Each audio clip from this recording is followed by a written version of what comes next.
प्रधानमंत्री के इस बेहद खास शो में आपका स्वागत है। आपके साथ मैं हूं शिप्रा झा। 2024 के लोकसभा चुनाव से पहले हम आपके लिए लेकर आए हैं एक बेहद ही खास शो जिसका नाम है प्रधानमंत्री। सियासत से जुड़ी तमाम खबरों को विस्तार से आपको बताएंगे, तस्वीरों और बयानों के साथ आपको रिपोर्ट भी दिखाएंगे।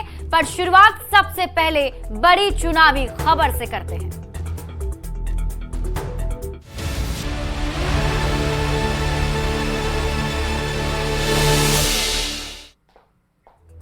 तो प्रधानमंत्री नरेंद्र मोदी अरसे बाद झारखंड दौरे पर हैं। 2 दिनों के पीएम मोदी के दौरे से पार्टी नेता उत्साहित हैं। तो वहीं भगवान बिरसा की जन्मस्थली उलिहातू जाने वाले देश के पहले पीएम भी पीएम मोदी बनने वाले हैं। राज्य स्थापना दिवस समारोह के आयोजन में पीएम धरती आबा के गांव से विकसित भारत संकल्प यात्रा की शुरुआत करने वाले हैं। हजारों करोड़ की विकास योजनाओं की सौगात पीएम मोदी यहां झारखंड वासियों को देने वाले हैं और इसी पर पूरे झारखंड की नजर टिकी हुई है। जातीय गौरव दिवस मनाने के लिए मैं कल भगवान बिरसा मुंडा की जन्मस्थली को, उस मिट्टी को माथे पर चढ़ाने के लिए जा रहा। प्रधानमंत्री नरेंद्र मोदी अपने झारखंड के 2 दिनों के दौरे को लेकर बेहद उत्साहित हैं। मध्य प्रदेश के बैतूल की चुनावी सभा में पीएम ने भगवान बिरसा के गांव जाने की सूचना लोगों को खुद दी। पीएम उत्साहित हैं तो झारखंड बीजेपी कैडर भी जोश में है। एयरपोर्ट से लेकर राजभवन तक जहां प्रधानमंत्री रात्रि विश्राम करेंगे, वहां तक पीएम के स्वागत में बैनर होर्डिंग लगाए गए हैं। पीएम के दौरे को लेकर तगड़ी सुरक्षा व्यवस्था की गई है। राजभवन में रात्रि विश्राम के बाद पीएम मोदी बुधवार को भगवान बिरसा मुंडा की जन्मस्थली खूंटी के उलिहातू जाएंगे। बिरसा मुंडा की जन्मस्थली जाने वाले प्रधानमंत्री मोदी देश के पहले पीएम होंगे। 15 नवंबर को बिरसा मुंडा की जयंती के दिन ही झारखंड राज्य का स्थापना दिवस समारोह भी मनाया जाता है। प्रधानमंत्री खूंटी में बिरसा के गांव उलिहातू से विकसित भारत संकल्प यात्रा की शुरुआत करेंगे। करीब 24,000 करोड़ रुपए की विकास योजनाओं की शुरुआत पीएम मोदी करेंगे। जिन प्रमुख योजनाओं का शुभारंभ प्रधानमंत्री करेंगे, उनमें किसान सम्मान निधि की 15वीं किश्त, Mahagama Hansdiha NH 133 4 lane, Basukinath Deoghar NH 114A 4 lane, Purandih coal handling plant, IIIT Ranchi की नई बिल्डिंग, IIM रांची का नया कैंपस, IIT ISM धनबाद का नया कैंपस जैसी योजनाएं शामिल हैं। प्रधानमंत्री नरेंद्र मोदी के स्वागत के लिए राजधानी रांची को दुल्हन की तरह सजाया गया है। तो वहीं प्रधानमंत्री के दौरे को लेकर प्रदेश बीजेपी नेताओं को कई जरूरी टास्क भी दिए गए हैं। प्रधानमंत्री के दौरे से बीजेपी कैडर बेहद उत्साहित है। प्रधानमंत्री मोदी भगवान बिरसा मुंडा की जन्मस्थली उलिहातू पहुंचने वाले देश के पहले प्रधानमंत्री होंगे। यही नहीं, रांची स्थित राजभवन में पीएम मोदी तीसरी बार रात्रि विश्राम करेंगे। आज तक देश के किसी भी प्रधानमंत्री ने अपने कार्यकाल में इतनी बार किसी एक प्रदेश के राजभवन में रात्रि विश्राम नहीं किया है। न्यूज 18 के लिए रांची से संजय सिन्हा, अविनाश कुमार और निरंजन सिंह की रिपोर्ट। तो बीजेपी ने 2024 के लोकसभा चुनाव के साथ ही 2025 में होने वाले विधानसभा चुनाव के लिए जाति वाली बिसात बिछानी शुरू कर दी है। पार्टी नीतीश और लालू को पटखनी देने के लिए खुद के दम पर लड़ने का ऐलान तो कर ही चुकी है। गोवर्धन पूजा के दिन यदुवंश सम्मेलन का आयोजन कर आरजेडी को बड़ा संदेश देने की कोशिश भी की गई है। बड़ी संख्या में यादवों का जुटान कर उन्हें पार्टी से जोड़कर ये बताने की भी कोशिश हुई कि वोट बैंक के लिहाज से यादव जाति क्यों अहम है।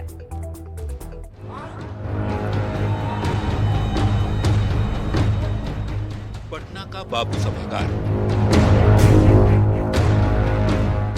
आयोजन बीजेपी की ओर से गोवर्धन पूजा समारोह का और जुटान यदुवंशियों का। उसी यादव जाति के लोगों का जो आरजेडी का बेस वोट बैंक माना जाता है। बीजेपी ने आरजेडी के इसी वोट बैंक में सिंधमारी की धार्मिक आयोजन के जरिए करने की पूरी कोशिश की। बीजेपी के यदुवंशी सम्मेलन में करीब 21,000 से ज्यादा संख्या में यादव समाज के लोगों ने बीजेपी की सदस्यता ली। केंद्रीय गृह राज्य मंत्री नित्यानंद राय और बीजेपी प्रदेश अध्यक्ष सम्राट चौधरी ने लोगों को बीजेपी की सदस्यता दिलाई। यदुवंशी सम्मेलन में बीजेपी नेताओं के निशाने पर नीतीश कुमार की सरकार रही। शुरुआत नित्यानंद राय ने विधानसभा में महिलाओं पर दिए नीतीश कुमार के बयान की तुलना द्रौपदी चीरहरण से करके की। आज भरी सभा में द्रौपदी का चीरहरण हुआ। बिहार विधानसभा में द्रौपदी के लिए, हमारी मां बहन के लिए नीतीश कुमार जी ने जो व्यवहार किया, जो शब्दों का उपयोग किया, जो काम किया, वह द्रौपदी के चीरहरण जैसा है। तो बीजेपी प्रदेश अध्यक्ष सम्राट चौधरी ने लोगों से प्रदेश में बीजेपी की सरकार बनाने की अपील करते हुए हुंकार भरी और कहा, यदि बीजेपी की सरकार बनेगी तो बिहार को अपराध मुक्त बनाया जाएगा।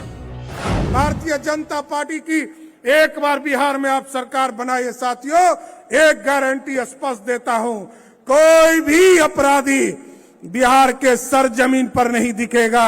या तो वो नेपाल में होगा, नहीं तो गया के पिंडदान करने का काम भारतीय जनता पार्टी की सरकार करेगा। वहीं बीजेपी के यदुवंशी सम्मेलन पर आरजेडी की सधी हुई प्रतिक्रिया सामने आई है। डिप्टी सीएम तेजस्वी यादव कहते हैं कि लोग समझदार हैं, जो काम करेगा उसके साथ ही लोग रहेंगे।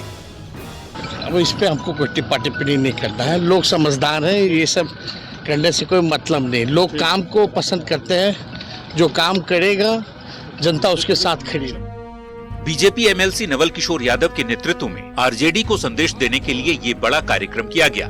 पूर्व केंद्रीय मंत्री और सांसद रामकृपाल यादव समेत कई ऐसे चेहरे आयोजन के गवाह बने जो यादव समाज से आते हैं। भाजपा के मंच पर भगवान कृष्ण की बड़ी सी प्रतिमा लगाई गई थी, जिसमें श्री कृष्ण गोवर्धन पर्वत को उठाए हुए थे। बीजेपी की ओर से साफ संदेश देने की कोशिश की गई कि यादवों को पॉकेट वाली जाति आरजेडी न समझे। बीजेपी का मिशन यादव उस वक्त सामने आया है जब हाल ही में बिहार सरकार की ओर से जारी कास्ट सर्वे की रिपोर्ट में सबसे ज्यादा संख्या यादव जाति के लोगों की बताई गई है। चुनावी साल में सवाल वोट बैंक का है, सो सियासत भी जाति के इर्द गिर्द ही घूम रही है। न्यूज़ 18 के लिए पटना से आनंद अमृतराज और शैलेंद्र साहिल की रिपोर्ट। और अब बात करेंगे पूर्व सीएम जीतन राम मांझी की। पूर्व सीएम जीतन राम मांझी ने आज पटना में नीतीश कुमार के खिलाफ मौन प्रदर्शन किया। हालांकि जिला प्रशासन की ओर से अनुमति नहीं मिली। सरकार से भड़के मांझी ने एक बार फिर सीएम नीतीश कुमार पर निशाना साधते हुए कहा है कि उन्होंने अपने फायदे के लिए उन्हें सीएम बनाया था। जब हमने सवाल जवाब करना शुरू किया तो उनके पेट में दर्द होने लगा।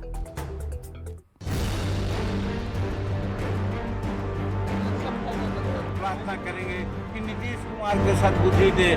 पटना के अंबेडकर स्मारक के पास जीतन राम मांझी ने नीतीश कुमार के खिलाफ मौन प्रदर्शन शुरू किया, पर प्रशासन ने धरने की अनुमति नहीं दी। आखिर सांकेतिक तौर पर मौन प्रदर्शन कर मांझी लौटे, पर मांझी को बीजेपी का साथ मिला। उनके प्रदर्शन में विजय सिन्हा और सम्राट चौधरी भी शामिल थे। नेताओं ने एक सुर में नीतीश कुमार की सरकार पर जमकर निशाना साधा।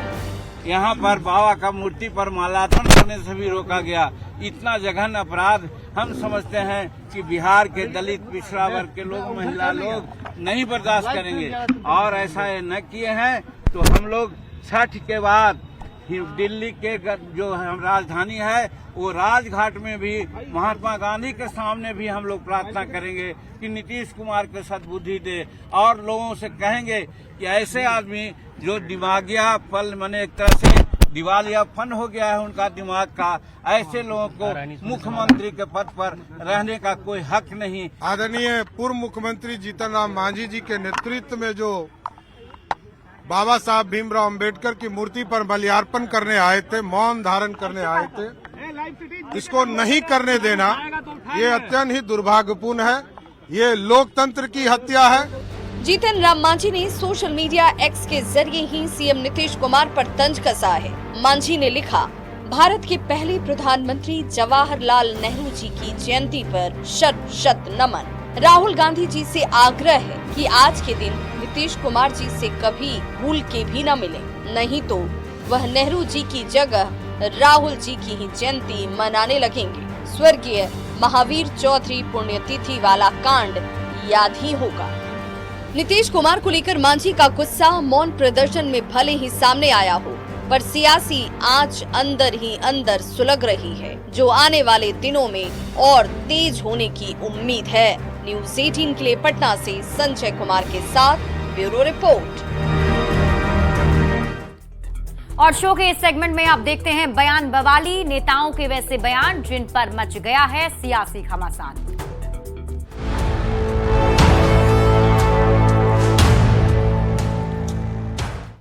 मध्य प्रदेश के बड़वानी में प्रधानमंत्री नरेंद्र मोदी ने चुनावी सभा के दौरान राहुल गांधी का नाम लिए बगैर तंज कसते हुए कहा कि कुर्सी पाने के लिए कांग्रेस मध्य प्रदेश के लोगों से सोने का महल बनाने का भी वादा कर सकती है।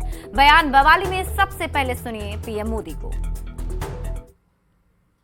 जैसे तैसे कुर्सी पाने के लिए कांग्रेस मध्य प्रदेश के लोगों को सोने का महल बनाने का भी वादा कर सकती है। अब ये सोना कौन सा लाएंगे? आलू वाला? कोई भरोसा नहीं। सोने का महल देंगे और फिर कहेंगे आलू से सोना निकालूंगा तब बनाऊंगा। और बयान बवाली में आपको केंद्रीय गृह मंत्री अमित शाह का बयान सुनाते हैं, जो उन्होंने राहुल गांधी का नाम लेकर कहा है कश्मीर से धारा 370 हटाने को लेकर मध्य प्रदेश के गुना में अपनी चुनावी सभा में शाह ने क्या कुछ कहा, आप सुनिए। भाई और बहनों, मैं संसद में जब बिल लेकर खड़ा हुआ, धारा 370 हटाने का विधेयक लेकर खड़ा हुआ, ये राहुल बाबा को जानते हो? राहुल बाबा को जानते हो या नहीं जानते हो? जानते हो ना भाई? तो राहुल बाबा ने कहा मत हटाओ, कश्मीर में खून की नदियां बह जाएगी। अरे राहुल बाबा, 5 साल हो गए, खून की नदियां छोड़ो, किसी की कंकर चलाने की हिम्मत नहीं है, कंकर चलाने। और प्रधानमंत्री के इस सेगमेंट में देखते हैं ऐसी तस्वीरें जो सियासत के लिहाज से सोशल मीडिया पर वायरल है।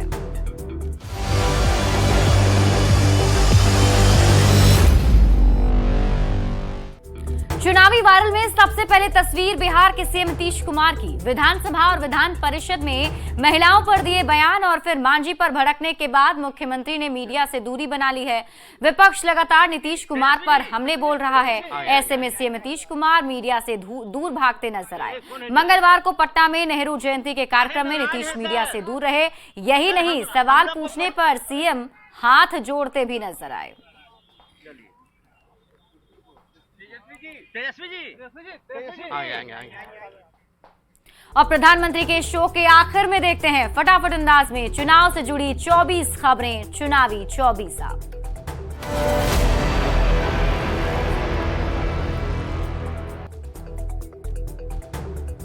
जीतन राम मांझी को सीएम के खिलाफ मौन प्रदर्शन की नहीं मिली इजाजत। पूर्व सीएम ने सांकेतिक मौन प्रदर्शन के बाद नीतीश सरकार पर निकाली भड़ास।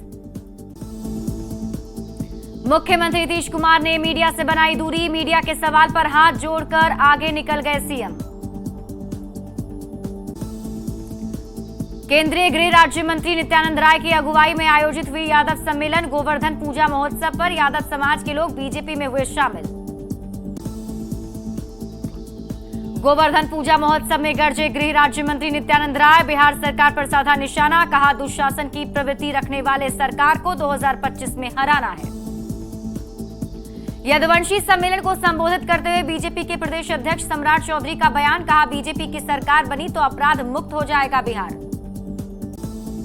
यादव सम्मेलन पर बोले बीजेपी नेता दीपक यादव, कहा बीजेपी सभी को साथ लेकर चलने वाली पार्टी है। यादव वोट आरजेडी की रजिस्ट्री नहीं है। यादव समाज के लोग के बीजेपी में शामिल होने पर आरजेडी प्रवक्ता शक्ति सिंह यादव का बयान, कहा गुड़ और नींबू का रिश्ता कभी नहीं हो सकता है।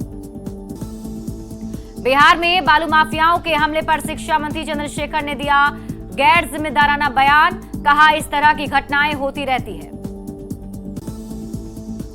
2 दिवसीय दौरे पर झारखंड पहुंचे पीएम मोदी। बुधवार को की खूंटी के उलिहातू में जनजातीय गौरव दिवस पर भगवान बिरसा मुंडा को करेंगे नमन। कांग्रेस के प्रदेश महासचिव राकेश सिन्हा ने पीएम मोदी के झारखंड दौरे पर बोला हमला। कहा पीएम ने प्रदेश को बुलेट ट्रेन का वादा किया था जो अब तक पूरा नहीं हुआ। चुनावी जनसभा को संबोधित करते हुए कांग्रेस नेता राहुल गांधी का बड़ा दावा। कहा मध्य प्रदेश में कांग्रेस को मिलेगा 145 से 150 सीट। समाजवादी पार्टी के अध्यक्ष अखिलेश यादव ने राहुल गांधी पर साधा निशाना। कहा कांग्रेस जातीय गणना की मांग इसलिए कर रही है क्योंकि उसके पारंपरिक वोटर्स अब उसके साथ नहीं है। पूर्व सीएम कमलनाथ का अखिलेश यादव पर हमला। कहा समाजवादी पार्टी को वोट देकर कोई अपना वोट बर्बाद नहीं करेगा। इस चुनाव में लड़ाई बीजेपी और कांग्रेस की है। मध्य प्रदेश में चुनाव से पहले सपा और कांग्रेस की रार पर कांग्रेस नेता आचार्य प्रमोद कृष्णन का बयान। कहा कांग्रेस मध्य प्रदेश में जीत रही है लेकिन अखिलेश हमें ही हराने पर तुले हुए हैं। मध्य प्रदेश के मंदसौर में सीएम शिवराज सिंह का कांग्रेस पर बड़ा हमला। बोले हम डबल इंजन की सरकार है और कांग्रेस झूठ के इंजन की सरकार है। पिछले बार 900 वादों में 9 वादे भी पूरे नहीं किए। देश के पहले प्रधानमंत्री पंडित जवाहरलाल नेहरू को उनकी जयंती पर सोनिया गांधी और मल्लिकार्जुन खड़गे ने किया नमन। शांति वन स्मारक पर जवाहरलाल नेहरू को अर्पित की पुष्पांजलि। मध्य प्रदेश के रण में कांग्रेस दिग्गजों का दमखम। पार्टी अध्यक्ष मल्लिकार्जुन खड़गे की श्योपुर में जनसभा तो राहुल गांधी ने विदिशा टीकमगढ़ में कांग्रेस प्रत्याशियों के लिए मांगे वोट। चुनावी प्रचार के महासमर में बीजेपी के दिग्गजों ने संभाला मोर्चा। गृह मंत्री अमित शाह का जबलपुर में रोड शो तो बीजेपी अध्यक्ष जेपी नड्डा की नरसिंहपुर में जनसभा। कांग्रेस महासचिव प्रियंका गांधी वाड्रा ने छत्तीसगढ़ के रण में भरी हुंकार। रायपुर में किया भव्य रोड शो। कांग्रेस प्रत्याशियों के लिए की वोट की अपील। सीधी में कांग्रेस नेता अजय सिंह ने बीजेपी पर साधा निशाना। कहा लाडली बहना योजना मछली फंसाने वाला केंचुआ है। 18 साल से शिवराज को नहीं आई बहनों की याद। राजस्थान विधानसभा चुनाव को लेकर सीएम अशोक गहलोत का धुआंधार प्रचार। कोटा में जनसंवाद कार्यक्रम में सीएम ने की शिरकत। राजस्थान के प्रदेश प्रभारी सुखजिंदर सिंह रंधावा का बागियों को 2 दिन का अल्टीमेटम। कहा बागी प्रत्याशी चुनाव से रिटायर होने की करें घोषणा। राजस्थान विधानसभा चुनाव में होम वोटिंग की शुरुआत। प्रदेश में पहली बार पात्र मतदाताओं को मिलेगी सुविधा। बुजुर्ग और दिव्यांग घर बैठे कर सकेंगे मतदान। राजस्थान के बारां में कांग्रेस प्रत्याशी निर्मला सहरिया का जनसंपर्क के दौरान विरोध। लोगों ने बीच रास्ते पर बिजली का खंभा डालकर निर्मला के काफिले का रास्ता रोका।